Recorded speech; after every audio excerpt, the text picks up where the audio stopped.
Okay, I want to congratulate USF.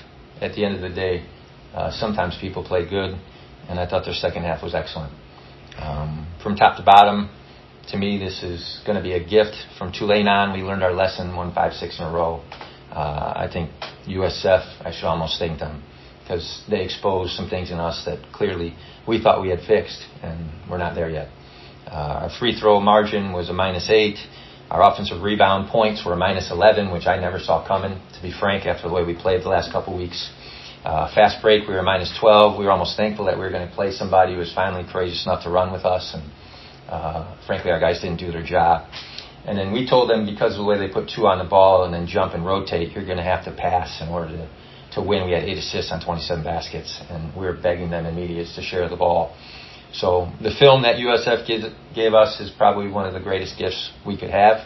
The cool thing about this is from Tulane on, we got better, and I think there's a chance from this we'll get better.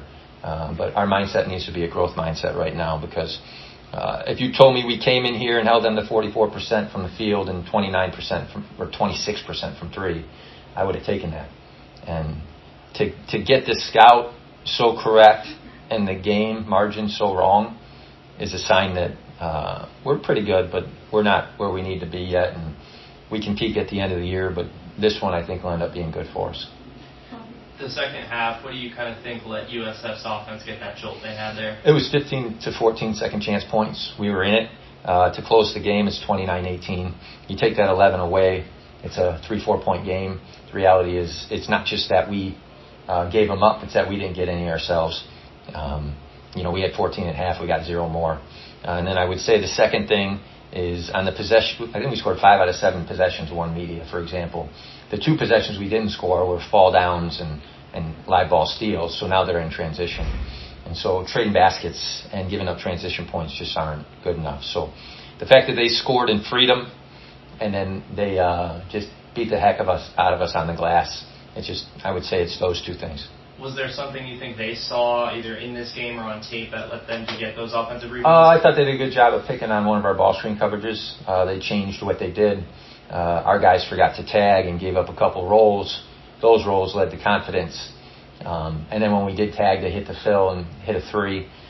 We did not do a great job at doing both things, we call it. You can't just do one thing and be good at defense. You're going to have to do both and we didn't tag and get out on the shooter. We didn't tag and take the roll away. We didn't get over the screen and send the big back.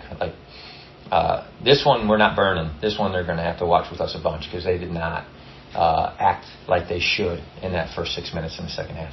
How do you feel like they responded in the locker room to your message after the game? Oh, they're good kids. They want to win, and there's another run in us if we do the right stuff. And this is as much on the staff. It's on me. I mean, the worst thing you could do when you're successful is read into things and believe you're that successful. So we're going to go back to believing we're not very good, and we're going to start back from the bottom, and that'll be my responsibility.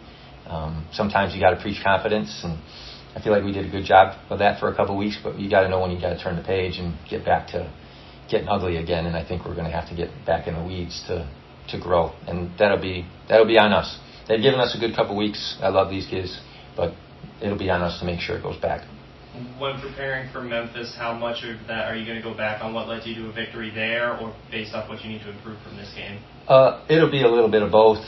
Because we don't play till Thursday, we feel like we have time. I'm going to spend the time on the bus on the ride back on this one. We'll get ahead with Coach AD on the Memphis part.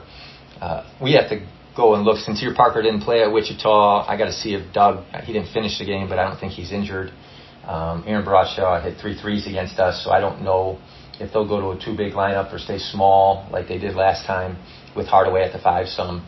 So we can't predict if they'll change, but we'll take as much from the last game as we can, but we've got to look at what they did against Wichita and see what they're doing most recently. Coach, you're almost halfway through the conference schedule. You're still in first place by the slimmest of margins. How would you assess your overall team play, considering what you've done in the past and as you look forward to the rest of the season? Yeah, I just feel like we're not going to look up until 9 games is what we told ourselves. At 9, if you're 7-2, we feel like, you got a chance. 6-3, you still have a chance, because our front 9 we play 5 on the road and 4 at home. The back 9 we get 5 home games. We've done a good job protecting our home court like South Florida did today. You can split some series and still win the league. But I don't. I mean, we got Memphis twice in the first 9. I just think that, like, for us right now, we got to get through the first 9, and then we'll see where we're at. And the other thing about doing things, like, we just need to stay in our process. You lose a little bit of your process for 6 minutes in the second half, and bang, you lose a game.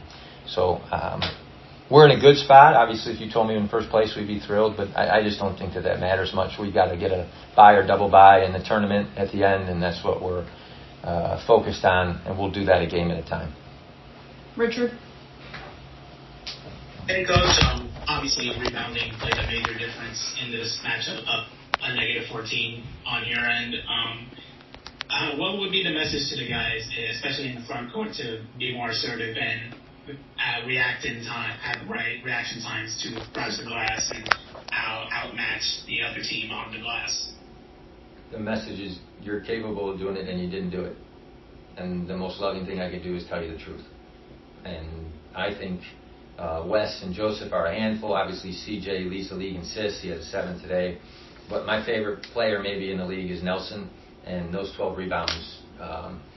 There's what feels good, which is scoring, then there's what wins games. And Nelson did the things that wins games today. He was better than our bigs, and there's a reason, he's the number 1 rated player on KenPom in the league. It's because guys are confused about what really matters, and he seems to do the stuff that matters. So he beat the heck out of us. We fairly warned the guys in the scout. And it's not just our bigs, by the way. There's going to be so many clips of our guards standing next to their guy instead of going down and helping. He's somebody you need 2 to box out on. We told them even 3. We told them face guard box out. The kid just, frankly, jumped over us. And the best thing you can do is tell our guys the truth, because it wasn't very good. Last question. And, even though the win streak is over, this also allows you guys a chance to self-reflect on what you've done right and what you've done wrong. Mm-hmm. What will be your main keys to heading into the Memphis game on the road later this week? Yeah, we're going to have to sit down and talk about that as a staff. If you don't rebound, you're not going to win in this league. I think Wichita, Memphis, USF, Temple, like really good offensive rebounding teams that we've faced, and anytime we haven't done that, we've been exposed. You've been at most of these media sessions from the first game of the year till now. When we out-rebound people, we win, and when we don't, there's a chance we don't. And the toughest team will win, and we didn't do our job on the glass today, and there's nothing apart from that. And then we'll flow into offense and why we're not passing and sharing and doing things individually right now. But I just really think we're thankful that we're here, but we'll deal with the next 24 hours to get better.